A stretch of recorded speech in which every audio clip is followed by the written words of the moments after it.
হেই ভাই, তুমি কেমন আছো? আজকে তো আমরা আমাদের কাজের গল্প শেয়ার করব। আরে ভাই, আমি তো বেশ ভালো আছি। কাজের মাঝে একটু গল্প করতেই ভালো লাগে। ঠিক বলছো।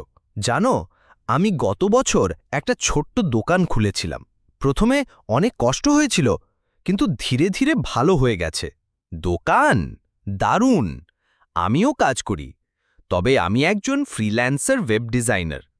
বাড়ি থেকেই কাজ করি, আর সময় ম্যানেজমেন্টটা নিজেই করতে হয়। বাহ, বাড়ি থেকে কাজ করা তো বেশ সুবিধের।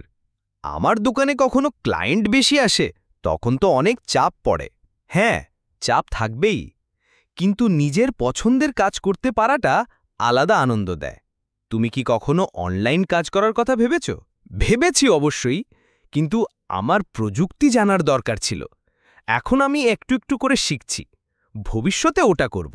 দেখো, নতুন কিছু শিখা কখনো ক্ষতি করে না। নিজের স্কিল বাড়ালে কাজের সুযোগও বেড়ে যাবে। ঠিক বলেছ। তাই তো চেষ্টা করে যাচ্ছি। যে কোনো কাজেই ধৈর্য রাখতে হয়, আর ভালো মনোভাব তো সবচেয়ে বেশি দরকার।